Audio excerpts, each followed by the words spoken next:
Alright, class is a little bit different today. I'm not available for class time, so I decided to make a video covering what we would have been doing in class. So if you still have your lecture notes with you, you can still keep them handy, still fill in everything as though you were sitting in the classroom. And this, like I said, is what we would have covered on that Friday. So it's starting section 2.2 on quadratic functions. And we're revisiting these because we did these functions back in section 1.6 with the transformations and the shifting and the stretching and the reflecting and stuff like that. So we're going to revisit some of that stuff first, but it's going to be a little more detail because quadratic functions come across STEM students a lot. If you're a science, engineering, tech, or a math major, you're going to see quadratic functions pop up in all sorts of places. So that's why they deserve getting their own section of the chapter. So, starting with what we know, quadratic functions have two different forms you can represent them in. There's a standard form here, and this one is handy because it's a perfect replica of the way you saw these back in section 1.6 with the transformations and the shifting and stuff. Helps you to find the vertex of the parabola really easily just by doing the shifting. But then we have this general form, and unfortunately, in your academic futures, this is the way you're going to see quadratic functions pop up more frequently. So it deserves a little more attention because it's kind of harder to determine the vertex from this particular form. So first things first, I want to go over this particular form and some specifics about quadratic functions down here at the bottom of the page. So let me scoot this up a little bit. First off, the value of a that you see in both forms is exactly the same. You know, the number a that you see up here in form number 1, the standard form, that's the value that would actually indicate whether the parabola opens up or down, if a is positive or negative. It also affects the stretch or the shrink. If the value of a is something like 2, 3, or 4, it will double, triple, or quadruple your y values. Whereas if it's a value of 1/2 or 1/3 or 1/4, it will shrink by 1/2 or 1/3 or 1/4 your y values, making the parabola wider. Now the value of a you see here is the exact same. It's just harder to do the transformations on this particular form. Again, if a is positive, it causes the quadratic function's graph, a parabola, to open up, and the vertex would actually be the lowest point on the parabola's graph. Kind of like this one right here, on the lower left of the page. Whereas if the value of a is something negative, it reflects it downward, causing the vertex to be the highest point on the graph of the parabola. And one thing that's unique to graphing parabolas that you really can't take advantage of on any other function is this axis of symmetry. That vertical line that goes through the parabola's vertex is sort of a mirror line that allows you to plot points on either side equally. So really, if you just plot points on the right, you can just mirror those points on the left of this axis to get a perfectly symmetric, accurate plot.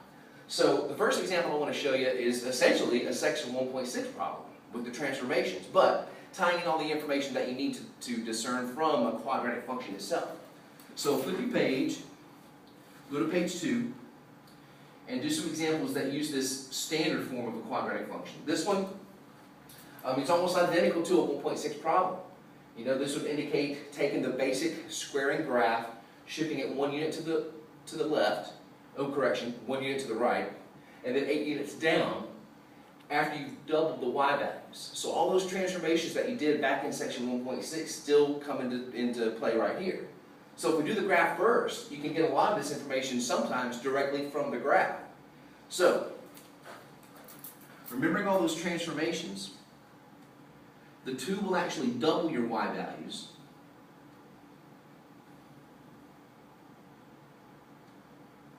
Okay? And what that means is, you got to remember the basic shape of a parabola. From the vertex, if you go 1 click left or right, you go 1 unit up, usually.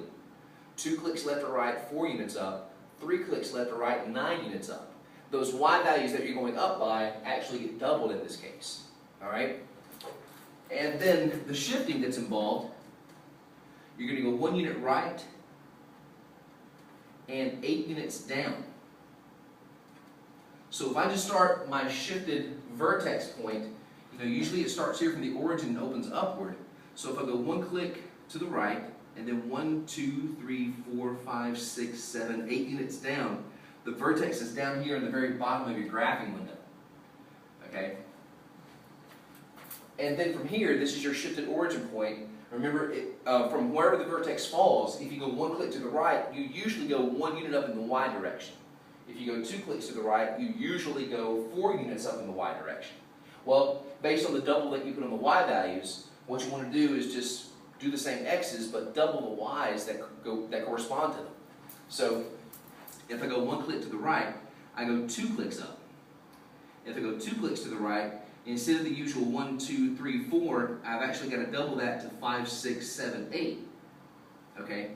And then keep in mind, there's an axis of symmetry that goes through the vertex. So all these points that you plotted on the right, you can mirror them over here on the left side of the vertex in the exact same, but just opposite positions, like a mirror.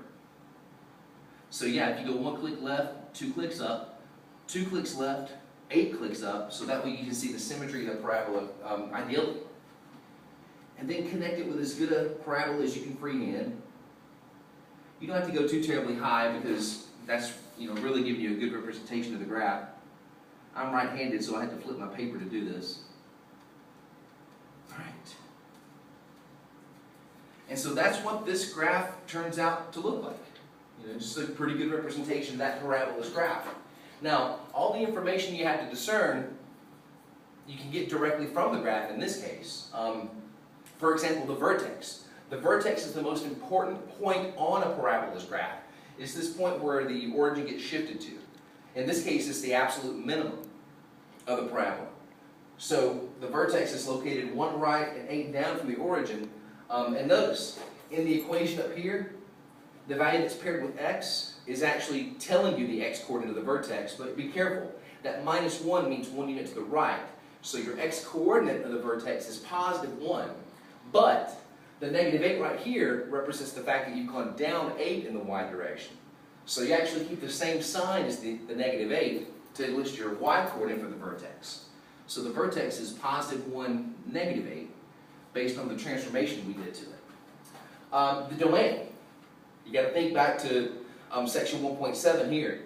Quadratic functions are in the class of polynomials, which means there's nothing illegal about this calculation. You won't encounter division by 0. You won't encounter any even roots of negative numbers. So that means the domain of this function should be all real numbers. You can plug any real number into this calculation.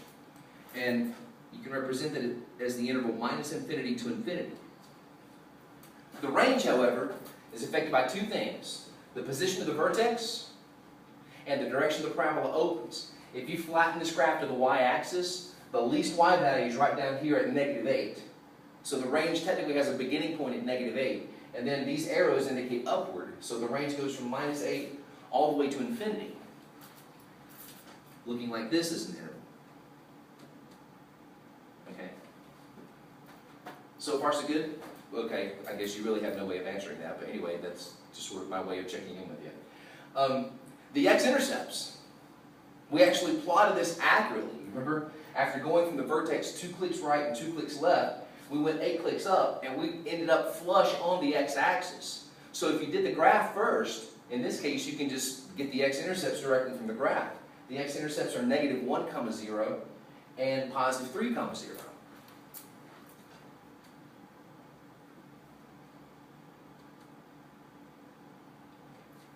And also plotted, as we were sketching the graph, the y-intercept shows up right here. Now be careful.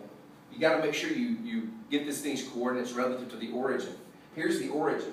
And you got to go 1, 2, 3, 4, 5, 6 clicks down to get to the y-intercept. So the y-intercept is actually 0, -6. Okay?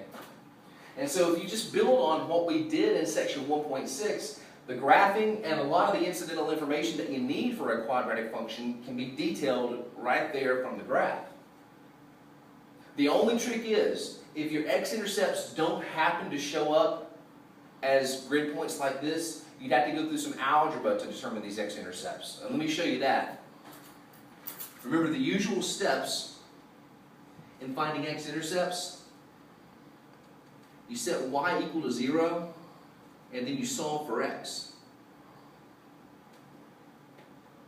So if we did not get lucky, or if we had not done the graph and determined where the intercepts were just from the points that we plotted, what we'd have to do is this. Take the original function's equation at the top of the page, replace the y variable with 0, and then solve this equation for x. Now, before you go quadratic crazy with this equation, consider your options in terms of how to solve it. The long way to do it would be to FOIL this x minus 1 out with the square, distribute the 2, collect the negative 8, and then try factoring or the quadratic formula. If you're lucky enough to have this group quantity squared right here, solve it this way. Solve it using square roots. Get this squared quantity by itself first. So that way you have this. Add 8 to both sides.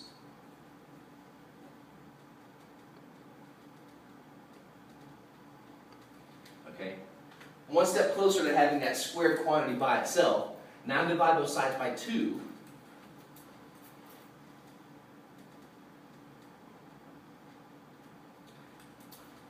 And now to solve this for x, what you need to do is take the square root of both sides. But be careful. Anytime you take a square root to solve an equation, don't forget, you have to impose a plus and a minus on the number you're taking the square root of. When I take the square root of both sides, this becomes x minus 1 equals plus or minus the square root of 4, which is 2. Also be careful here, you can't simply add 1 to both sides because that's two separate numbers. You need to split this up into two statements. Split it up as one statement that says x minus 1 equals 2, and another one that says x minus 1 equals negative 2. And then when you solve both of these, you add 1 to both sides here, that gives us x equals 3, which, that checks out. That's one of our x-intercepts up there that we found just from looking at the graph. So all this information you get here needs to be consistent with what we found. And then if I add 1 to both sides here, you get x equals negative 1. And that also checks out with the other x-intercept that we got from the graph. Okay? So that is the algebra in tow with finding x-intercepts. Sometimes you can use square roots, sometimes you have to use the quadratic formula, but whatever means the equation lends itself to is what you want to do to actually find those intercepts. Alright? So I'm going to stop this one now, because I want to get this, make these videos digestible a few minutes at a time. And then I'll pick up with the next part of the notes. Alright? So see you in a little bit.